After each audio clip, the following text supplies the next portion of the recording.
പൂന്താനം എന്ന് പറയുന്ന കവിയുടെ നരനായി ഇങ്ങനെ ജനിച്ചു ഭൂമിയിൽ നരകവാരിധി നടുവിൽ ഞാൻ, അത് നരകവാരിധി നടുവിൽ ഞാൻ.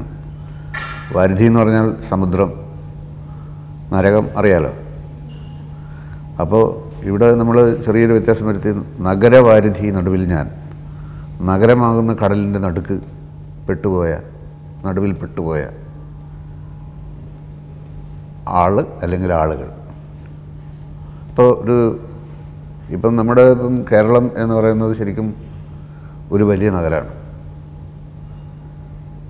ഗ്രാമം എന്ന് പറയുന്നത് മിക്കവാറും, അല്ലെങ്കിൽ ഗ്രാമമാണെങ്കിൽ തന്നെയും ആ ഗ്രാമം എന്ന് പറയുന്ന എല്ലാ സ്ഥലത്തുള്ള ഇഷ്യൂസ് ഏകദേശം ഒന്നാണ്. പുതിയ കാലഘട്ടത്തിൽ ഉള്ള നിരവധി പ്രശ്നങ്ങൾ നമ്മുടെ സൊസൈറ്റിയിൽ പ്രധാനപ്പെട്ട ഒരു ഇഷ്യൂ ആണ് ആഹാരവും പിന്നെ മാലിന്യ നിർമ്മാർജ്ജനവും. ഇപ്പം ലോകം മുഴുവൻ അതൊരു വലിയ ഇഷ്യൂ ആണ്. ഇപ്പം പലതരത്തിലുള്ള ഇലക്ട്രോണിക് മാലിന്യങ്ങൾ, പ്ലാസ്റ്റിക് മാലിന്യങ്ങൾ, ജൈവ മാലിന്യങ്ങൾ, ഇങ്ങനെ 3 തരത്തിലാണ് ഈ സംഗതികൾ കിടക്കുന്നത്. അപ്പം ഈ CFL ബൾബിനകത്ത് മീഥൈൽ മെർക്കുറി എന്ന് പറയുന്ന ഒരു സാധനം ഭയങ്കര പോയ്സണസ് ആണെന്ന് പറയുന്നത്.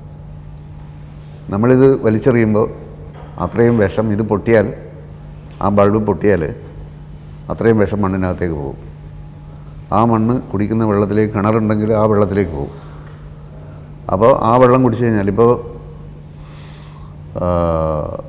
ചില സ്ഥലങ്ങളിലൊക്കെ ഈ നഴ്സറികളുണ്ടല്ലോ, പിന്നെ ചെടികൾ, അതിൻ്റെയൊക്കെ മരത്തിൻ്റെയൊക്കെ അവിടെയൊക്കെ കീടനാശിനി അടിച്ചിട്ട്, അതിൽ നിരന്തരമായിട്ടിങ്ങനെ കീടനാശിനി അടിച്ചപ്പോൾ ആ കീടനാശിനി ആ സ്ഥലത്തുള്ള മണ്ണിലൂടെ കിണറ്റിലെത്തിയിട്ട് ഒരു ചെറിയ ഏരിയയിൽ ഇപ്പോൾ 90 പേരോളം ഈ നഴ്സറി സ്ഥലം ഞാൻ പറയുന്നില്ല, കാരണം ആ പ്രദേശത്തുകാർക്ക് അതൊരു ബുദ്ധിമുട്ടായിരിക്കും എന്നുള്ളതുകൊണ്ട് ഞാൻ സ്ഥലം പറയുന്നില്ല.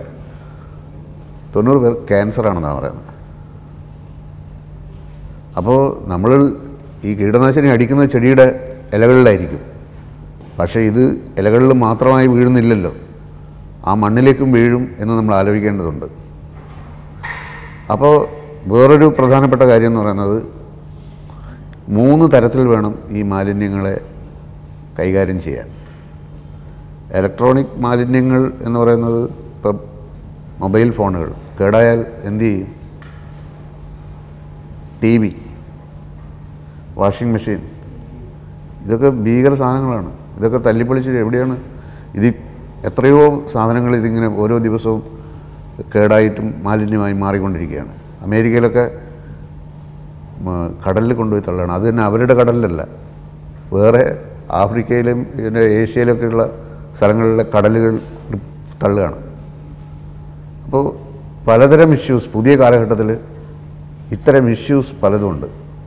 നേരത്തെ ഇത്രയും ഇലക്ട്രോണിക് സംഭവങ്ങളും ഇത്രയും പ്ലാസ്റ്റിക്കുകളും ഇല്ലാതിരുന്ന കാലഘട്ടത്തിനെ അപേക്ഷിച്ച് ഈ ഇഷ്യൂസ് എങ്ങനെ, അതിൻ്റെ ചില കാര്യങ്ങളൊക്കെ പരാമർശിച്ചുകൊണ്ടാണ് ഈ സിനിമയുടെ യാത്ര എന്ന് പറയുന്നത്. ഈ കഥാപാത്രത്തിന് ഈ സാധാരണക്കാരുടെ റെപ്രസെൻറ്റേറ്റീവിറ്റിയാണ് പതിവ് പോലെ.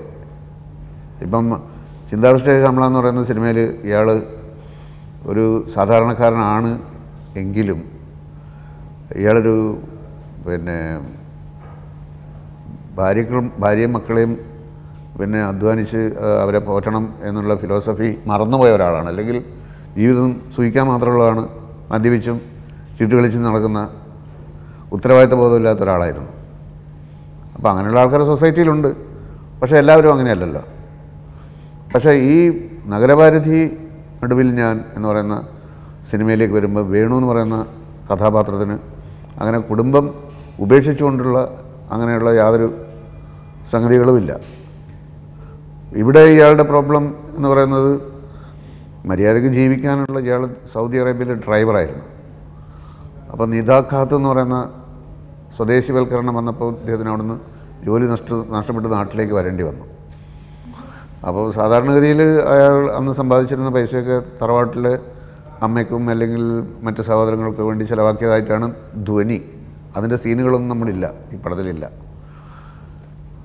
അത് കഴിഞ്ഞിട്ട് പിന്നെ ഒരു ഡയലോഗ് നമ്മൾ അതിനകത്ത് പറയുന്നുണ്ട്. അപ്പം ആ വീടിന് വേണ്ടിയിട്ടൊക്കെ വീടൊക്കെ പുതുക്കി പണിതു, പക്ഷേ അതിൻ്റെ അവകാശം നമ്മൾക്ക് വേണ്ടി വരുമോ അല്ലെങ്കിൽ നമ്മൾ ആവശ്യപ്പെടുമോ എന്ന ഭയത്താൽ ആ വീട്ടുകാരെ എങ്ങനെയോ പെരുമാറി. നമ്മൾ ആ സീനൊന്നും കാണിച്ചിട്ടില്ല. അവിടെ നിന്ന് ഇറങ്ങേണ്ടി വന്നു. ഇപ്പോൾ ഒരു വാടക വീട്ടിൽ താമസിക്കുകയാണ്. അപ്പോൾ ഒരു മകളുണ്ട്. ഈ 3 പേരും അടങ്ങുന്ന ഒരു കുടുംബത്തിലെ ആ രീതിയിലുള്ള പരിമിതമായ വരുമാനം വെച്ചുകൊണ്ട്, പക്ഷേ ഇതൊരു കണ്ണീർ കഥയോ ഈ വരുമാനവും ദാരിദ്ര്യവും ഇങ്ങനത്തെ സംഭവങ്ങളൊക്കെ അതിനെയൊക്കെ സരസമായ രീതിയിലാണ് ഈ കുടുംബം കൈകാര്യം ചെയ്യുന്നത്. ചിന്താവിഷ്ടയായ ശ്യാമള എന്ന് പറയുന്ന സിനിമ കഴിഞ്ഞതിന് ശേഷം സംഗീതയും ഞാനും ഈ ഒരു സിനിമയിൽ മാത്രം അഭിനയിച്ചു. അതിനുശേഷം അതുകൊണ്ട് മാത്രമാണ് ഈ 2ാം ഭാഗത്തിന് സംശയം ഉണ്ടായത്.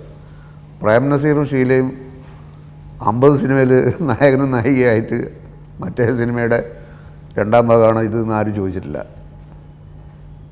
ഈ കാരണം കൊണ്ട് മാത്രമാണ് ആ ചോദ്യം വരുന്നത്. അതങ്ങനെ ആ സന്ദർഭം. പിന്നെ നമ്മൾ അതിനുശേഷം കല്യാണമൊക്കെ കഴിഞ്ഞു, കുട്ടികളുടെ കാര്യമൊക്കെ ആയി. പിന്നെ അഭിനയിക്കുന്നില്ല എന്നുള്ള തീരുമാനമെടുത്തു. അതുകൊണ്ട് വീണ്ടും ഞങ്ങൾ അഭിനയിച്ചില്ല എന്നേ ഉള്ളൂ. ഈ കാലഘട്ടത്തിനിടയിൽ വേറെ കുറേ ഭാര്യമാർ എനിക്കുണ്ടായിരുന്നു. മനസ്സിലായില്ലേ? കഥ പറയുമ്പോൾ മീന എന്ന് പറയുന്ന അവരായിരുന്നു. പിന്നെ മകൻ്റെ അച്ഛൻ സുഹാസിനിയായിരുന്നു. പിന്നെ ദേവയാനി ഉണ്ടായിരുന്നു ഒരു സിനിമയിൽ. അങ്ങനെ പലരും. ചിലപ്പം സംഗീത അഭിനയിക്കുന്ന ഒരു തീരുമാനം ഉണ്ടായിരുന്നെങ്കിൽ ഇതിൽ ചിലപ്പോൾ പല സിനിമകളിലും സംഗീതം തന്നെയായിരിക്കും ചിലപ്പോൾ അഭിനയിക്കുന്നത്.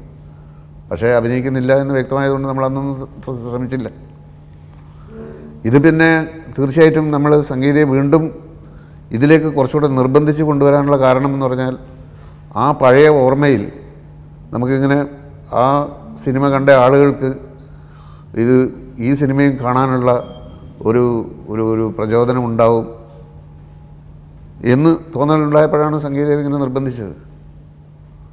വേറെ ഒരുപാട് സിനിമകളിൽ സ്ഥിരമായിട്ട് ഇങ്ങനെ അഭിനയിക്കുകയാണെങ്കിൽ ആ ഫ്രഷ്നെസ് ഉണ്ടല്ലോ, ആ ഒരു കോമ്പിനേഷൻ്റെ ഇതെന്ന് പറയുന്നത്, അത് ആളുകൾ തീർച്ചയായിട്ടും അന്ന് പിന്നെ ജനങ്ങൾ എൻജോയ് ചെയ്തിരുന്നു.